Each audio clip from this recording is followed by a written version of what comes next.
नमस्कार दोस्तों, मैं अलका स्वागत करती हूँ आपका अपनी एक्सीलेंस फैमिली में। जहाँ आज हम जानने वाले हैं किसके बारे में? हम जानने वाले हैं लघु उद्योग के बारे में कि देश जब हमारा आज़ाद हुआ था और स्वतंत्र भारत के नेताओं ने कुछ योजनाओं के माध्यम से देश के अर्थव्यवस्था को सुधारने का प्रयास किया। तो इस प्रयास में लघु उद्योग की क्या भूमिका रही वो आज हम जानते हैं। तो इस संबंध में लिखा है 1955 में ग्राम तथा लघु उद्योग समिति, जिसे करवे समिति भी कहा जाता था, ने इस बात की संभावना पर विचार किया कि ग्राम विकास को प्रोत्साहित करने के लिए लघु उद्योगों का प्रयोग किया जाए।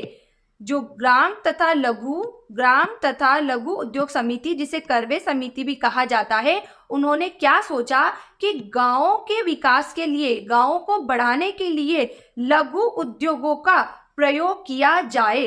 क्या होता है? सबसे ज्यादा बेरोजगारी गांवों में पाई जाती है, ठीक है। तो गांव में कुछ ऐसा काम किया जाए जिससे बेरोजगारी को कम कर सकते हैं हम, क्योंकि बेरोजगारी कभी भी खत्म तो नहीं हो सकती है, उससे कम करने के प्रयास जरूर किए जा सकते हैं। तो उन्होंने लघु उद्योगों के बारे में सोचा, क्योंकि ये श्रम प्रदान होते हैं और इससे लोगों को रोजगार मिलता है, ठीक है। तो लघु उद्योग क्या होता है? ऐसा उद्योग जिसमें अधिकतम 5 लाख और कम से कम 1 करोड़ का निवेश होता है, उसे हम लघु उद्योग कहते हैं।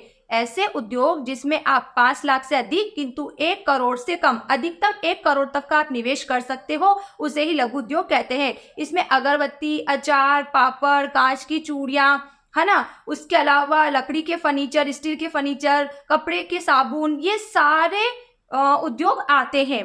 फिर आगे लिखा है, लघु उद्योग की परिभाषा किसी इकाई की परिसंपत्तियों के लिए दिए जाने वाले अधिकतम निवेश के संदर्भ में दी जाती है। एनसीईआरटी के अकॉर्डिंग ये बताया गया है कि लघु उद्योग क्या होते हैं, मतलब परिसंपत्तियों के आधार पर आप बता सकते हो कि कौन सा उद्योग लघु उद्योग है। ये इन्होंने बोला कि निवेश के आधार पर लघु उद्योग को हम पहचान सकते हैं। और निवेश मतलब अगर कोई भी उद्योग जिसमें 5 लाख से अधिक और 1 करोड़ से कम का निवेश है तो वो किसके अंदर आ जाएगा? लघु उद्योग के अंदर। फिर आगे इन्होंने बोला है, समय के साथ साथ निवेश की सीमा भी बदलती रही। 1950 में लघु औद्योगिक इकाई उसे कहा जाता था जो 5 लाख रुपए का अधिकतम निवेश करती थी।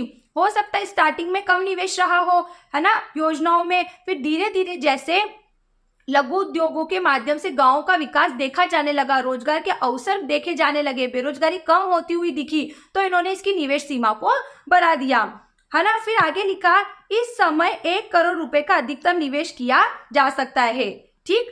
अभी हमने भी यही पढ़ा था, 5 लाख से शुरू और 1 करोड़ से कम। 5 लाख से शुरू का मतलब है कि अधिकतम व्यक्ति, मतलब इसकी शुरुआत 5 लाख से 1 करोड़ के बीच होती है लघु उद्योग की, कि ऐसा उद्योग जिसमें 5 लाख से अधिक किंतु 1 करोड़ से कम का निवेश हो, उसे हम लघु उद्योग कहते हैं, ठीक है। अब जरूरी नहीं है कि डायरेक्ट 5 लाख लगा के ही शुरू करना है, 1-2 लाख से या 50,000, इससे भी लघु उद्योग की शुरुआत हो सकती है। तो स्टार्टिंग में लघु उद्योग की शुरुआत 1000 से हुई, फिर धीरे धीरे लाख पे आई और अब करोड़ में आ गई है, ठीक है।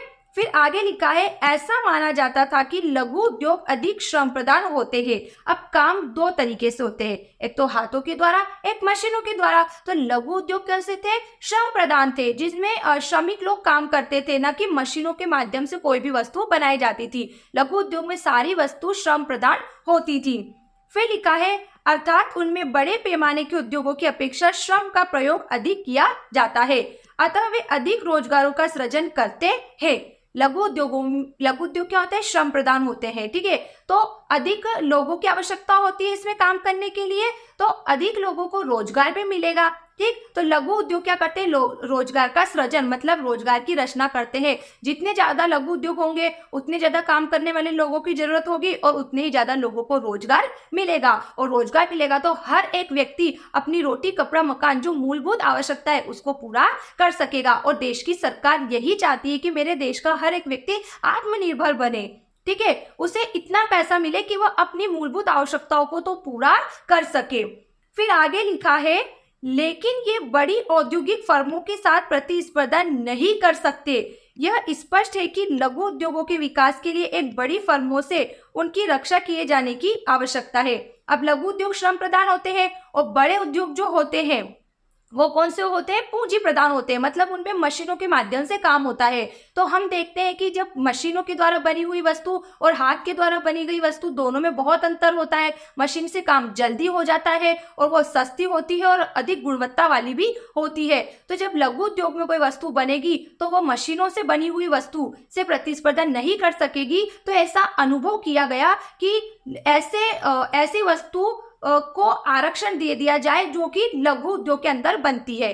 मतलब ये बोल रहा है कि लघु उद्योग बड़ी फर्मों से प्रतिस्पर्धा नहीं कर सकते, इसलिए बड़ी फर्मों से उनकी रक्षा की जाने की आवश्यकता है। और रक्षा कैसे की गई? इस उद्देश्य के लिए अनेक उत्पाद को लघु उद्योग के लिए आरक्षित कर दिया गया। आरक्षित का मतलब है कि कुछ वस्तुएं ऐसे निर्धारित कर दी गई जो कि लघु उद्योगों में ही बनाई जाएगी। अगर वो वस्तु लघु उद्योगों में बनाई जाएगी, दूसरे उद्योगों में नहीं बनाई जाएगी, तो प्रतिस्पर्धा का तो सवाल ही नहीं उठता। फिर आगे लिखा है, ऐसे आरक्षण की कसौटी यह थी कि ये इकाइयां उन वस्तुओं के विनिर्माण के योग्य है। उन्हें अन्य रियायतें भी दी गई थी, जैसे कम उत्पाद शुल्क तथा कम ब्याज दरों पर बैंक ऋण। इस तरीके से लघु उद्योगों को बढ़ाने के लिए हमारे देश की सरकार ने बहुत ज्यादा प्रयास किए। आज हमारे देश में सबसे ज्यादा लघु उद्योग में हथकरघा महत्वपूर्ण माना जाता है। जैसे हम बोले कि भारत में लघु उद्योगों में सबसे ज्यादा महत्वपूर्ण उद्योग कौन से हैं, तो कपड़ा उद्योग हो गया, चमड़ा उद्योग हो गया, उसके अलावा हथकरघा उद्योग जो कि सबसे ज्यादा फेमस है। हथ मतलब हाथ और करघा मतलब एक यंत्र, जो कि लकड़ी का एक यंत्र होता है, वो कपड़े की बुनाई में काम आता है। तो हथकरघा उद्योग ऐसा उद्योग है जिसमें लकड़ी का एक ढांचा होता है, उसके माध्यम से कपड़ों को बुना जाता है। तो हथकरघा उद्योग ही सबसे ज्यादा प्रसिद्ध है। तो यहाँ आपको लघु उद्योग के बारे में समझ आया कि लघु उद्योगों के बारे में करवे समिति ने क्या सोचा, कैसे इसकी सीमाएं बढ़ाई और कैसे लोगों को रोजगार देके देश का विकास करना और देश की अर्थव्यवस्था के बारे में सोचा। ठीक है, तो अब अगर फिर भी कोई डाउट रहता है तो डाउट को दूर करने के लिए पूछना पड़ेगा।